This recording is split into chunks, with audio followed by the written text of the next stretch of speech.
The Martinez family had built their reputation on practical success over 3 generations. Dad owned a successful construction company, Mom ran a thriving catering business, and my older brother Carlos had followed their entrepreneurial path by opening a chain of auto repair shops. They understood tangible businesses with measurable results. Pour concrete, fix engines, feed people, collect payment. Then there was me at 31, the family outlier who'd spent the last 8 years playing lawyer, as Dad liked to say. What my family saw was Carmen, the perpetual student who'd racked up massive law school debt only to work at a small legal aid clinic making a fraction of what her brother earned turning wrenches. What they didn't know was that Carmen Martinez had been appointed to the Superior Court bench 6 months ago, making her the youngest Latina judge in the state's history. The appointment had been kept deliberately quiet during the confirmation process, and I'd chosen not to share the news with my family until the swearing-in ceremony next month. They saw the legal aid clinic work, the modest apartment, the 10-year-old Honda, and constructed their own narrative about my failed ambitions and impractical career choices. Better to let them maintain those assumptions than endure months of unwanted advice about judicial ethics and public service responsibilities. The irony was spectacular. While they worried about my financial stability, my new judicial salary would exceed all their business incomes combined. While they questioned my career trajectory, legal scholars were calling my appointment a breakthrough moment for diversity in the judiciary. But to my family, I was just Carmen who'd wasted 8 years chasing impossible dreams instead of learning a practical trade. Morrison, Blake and Associates held their annual holiday party at the Downtown Athletic Club, a networking event that brought together the city's legal community, business leaders and public officials. Dad's construction company had done renovation work for several law firms over the years, which somehow earned him an invitation to this year's celebration. He'd been excited about attending, seeing it as an opportunity to drum up business among attorneys who might need construction services. The fact that his daughter worked in the legal field made him feel like an insider, even though he'd spent years dismissing that same field as impractical dreaming. Carmen should come with us, he'd announced over Sunday dinner. She can introduce us to the important lawyers, maybe learn something about how real legal careers work. Real legal careers. As opposed to my work defending low-income families facing eviction or helping undocumented immigrants navigate the legal system. It'll be good for her to see what successful attorneys look like, Mom had added supportively. Maybe inspire her to aim higher than that little clinic. So here I was, wearing my best dress that had seen better years, accompanying my parents to a party where they planned to network while simultaneously demonstrating why their daughter's career choices had been disappointing.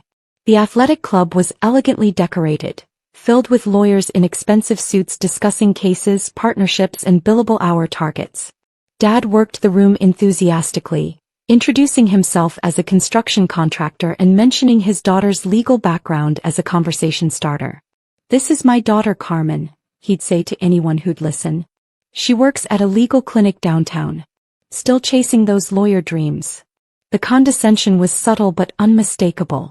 Still chasing dreams implied that I hadn't achieved anything meaningful, just continued pursuing fantasies that more practical people would have abandoned years ago. 2 hours into the party, Dad had consumed enough champagne to amplify his natural tendency toward loud, definitive statements about life and career success. He'd cornered a group of attorneys near the bar, regaling them with stories about the construction business while periodically gesturing toward me. "The legal field is tough," he was saying to a corporate attorney who looked trapped. "Lot of competition, long hours, not much financial security unless you make partner somewhere prestigious." The attorney nodded politely, clearly trying to extract himself from the conversation. "My daughter here has been working at it for 8 years, Dad continued, his voice carrying across the immediate area. "Legal aid clinic, public interest work. Very noble but not very profitable." I felt heat rising in my cheeks as other conversations paused. Dad was creating a scene, using my career as an example of idealistic choices that hadn't led to practical success. "She keeps hoping something bigger will open up," he continued loudly. "But realistically, paralegal is probably her ceiling at this point. Maybe administrative work at a bigger firm if she's lucky. Paralegal is your ceiling." The words hung in the air like smoke from a fire nobody wanted to acknowledge. Several attorneys within earshot looked uncomfortable. One woman actually winced. "Dad," I said quietly, "maybe we should." Nothing wrong with being practical, he interrupted, his voice even louder now. Some people are meant for big legal careers, others are better suited for support roles. Carmen's smart, but she doesn't have that killer instinct you need for real success in law. The group of attorneys was staring now, some with pity, others with embarrassment at witnessing such a public humiliation. I wanted to disappear into the carpet. That's when I saw him approaching. Thomas Morrison, senior founding partner of the firm hosting the party. Distinguished, silver-haired, one of the most respected attorneys in the state. He was walking directly toward our group with a purposeful stride. My stomach dropped. The last thing I needed was for the evening's most prominent legal figure to witness my father's assessment of my career limitations. "Excuse me," Morrison said, his voice cutting through Dad's monologue with unmistakable authority.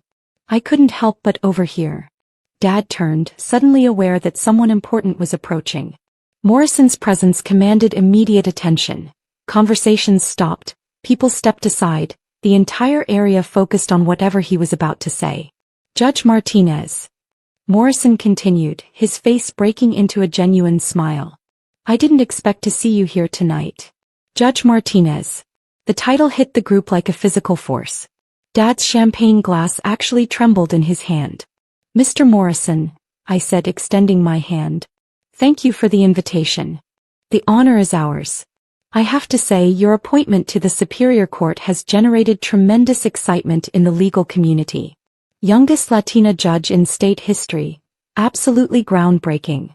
The silence around us was complete. Dad's face had gone through several color changes, settling on a sickly green. Morrison continued, oblivious to the family drama he'd just detonated. "I've been following your work at Legal Aid for years. The Martinez precedent on tenant rights? Brilliant legal reasoning. And your immigration law expertise. The State Bar Association is considering you for their Human Rights Award." "Thank you," I said, acutely aware of every eye in the vicinity staring at our conversation. "When is the swearing-in ceremony?" "I'd love to attend if my schedule permits." "Next month. The governor's office is coordinating the details." "Wonderful. The judiciary is lucky to have someone with your background and principles. Your legal aid experience will bring such valuable perspective to the bench." Dad hadn't moved or spoken. He stood frozen, still holding his champagne glass, processing the fact that his daughter, whose career ceiling he'd just declared to be paralegal work, was actually a Superior Court judge. Morrison turned to the group of attorneys who'd been trapped in Dad's earlier monologue. "Have you all met Judge Martinez? Her work on housing law has influenced policy across 3 states. Remarkable legal mind." The attorneys who'd been wincing at Dad's assessment 30 seconds earlier suddenly wanted to discuss case law and judicial philosophy.